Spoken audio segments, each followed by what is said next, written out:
What's up, YouTube? I'm gonna show you how to make a Lego character fly using Stop Motion Studio. Um,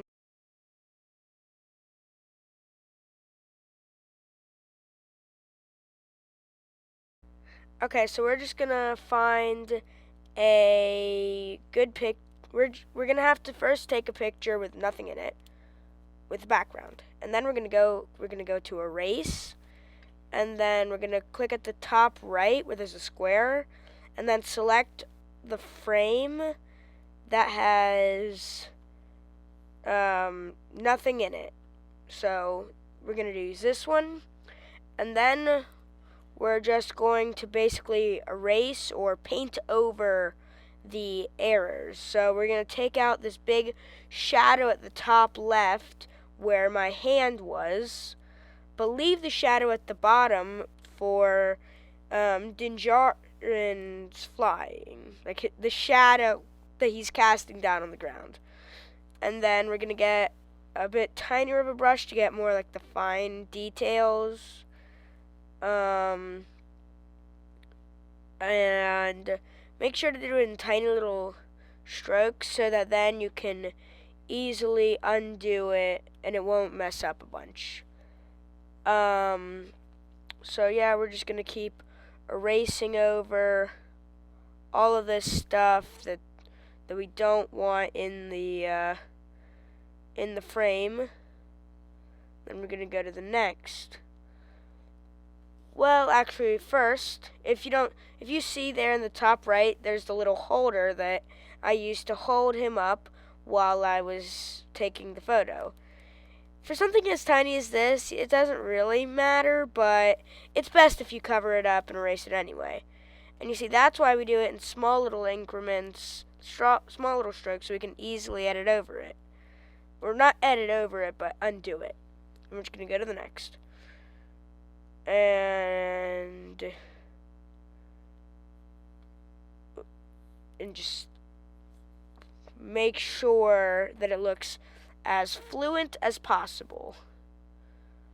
And then we're just going to go to the next.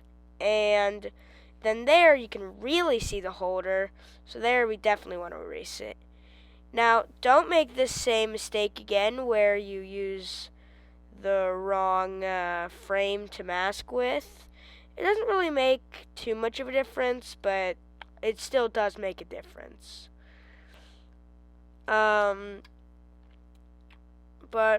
Yeah, so we're going to remove the holder. Notice our mistake and go to a frame that has like the same like lighting and stuff. And we're just going to wipe over it. And see, if I had taken that in tiny little strokes. Oh, yeah, don't use the masking. Don't try to use the masking frame that you'd be erasing where something in there is, if you know what I mean. So we're just going to erase over that. Erase over the shadow one more time. Accidentally erase over the shadow of Dinjarin. Remember, we don't want to do that. And then we're just going to restart on this. Mess up again. Yeah. So we're just going to get that out of the way. Get that. And we're going to erase over the shadow again. Because we keep messing up. If you couldn't tell, I did the video a while ago, but then, I messed up the audio for it, so I'm redoing it right now. Kind of like a little bloopers, Either way, we're just going to keep going frame by frame and erasing.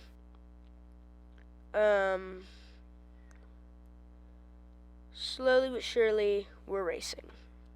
Now I'm going to speed up to where there's actually something interesting happening again. Okay, so right here, we are going to just take another photo since we changed the scene for the background, add in the frame, and then we're going to select our masking frame. That's why we took the background photo. And we're just going to erase right over that. Take out a bit of that shadow up there. Make the scene look organic. Make it look the same as best as we can.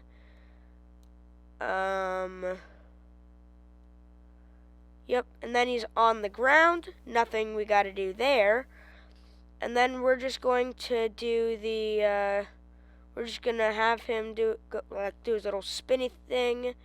And then, practically done. Look at the finished product. And watch it. And then we're gonna configure the frames per second.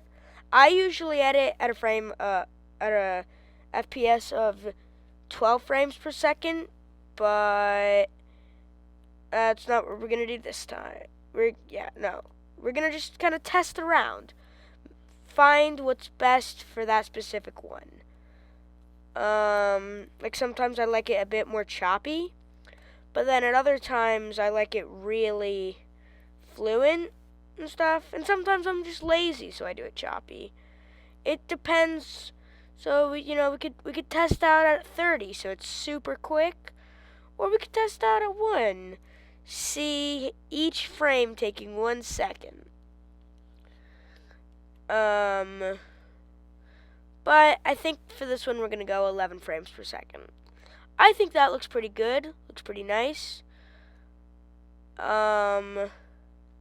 So, the next thing we're going to want to do, he kind of looks like he's just falling, falling with style.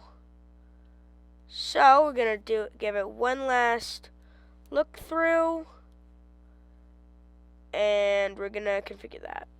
We're going to go to Edit. We're just going to click plus, and then we're going to click that Add Drawing.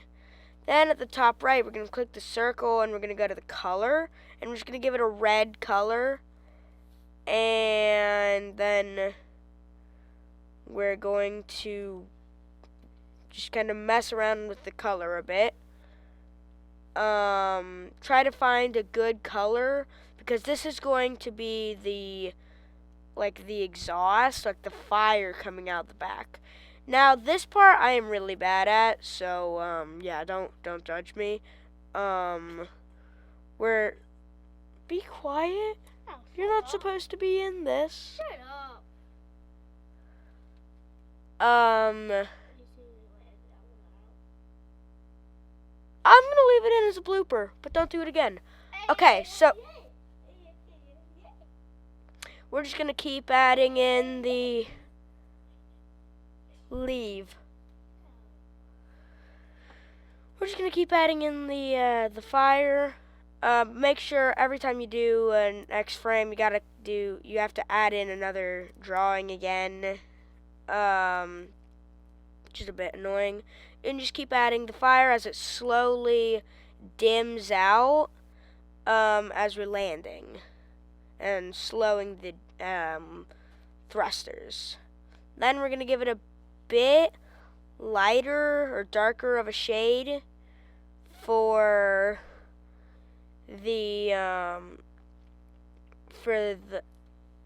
just the parts whether it's super hot because it was just having fire ejected out the back of it. And then we're gonna keep going, and now we watch it. We watch our simple little animation, our simple 20 frame animation. And now I'm going to teach you how to make the rig I use to hold him up.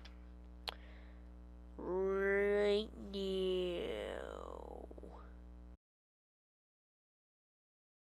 To make the little rig, I'm just going to take a 1x4 pole with a stud, a 1x3 flick fire, and a lightsaber hilt. We're going to put them together like I did in that little animation. And then that's how you do the rig that I used. So you can have your hand off of the screen, as you kind of like just hold it, I guess. And so yeah, that's my simple little video. See you next time.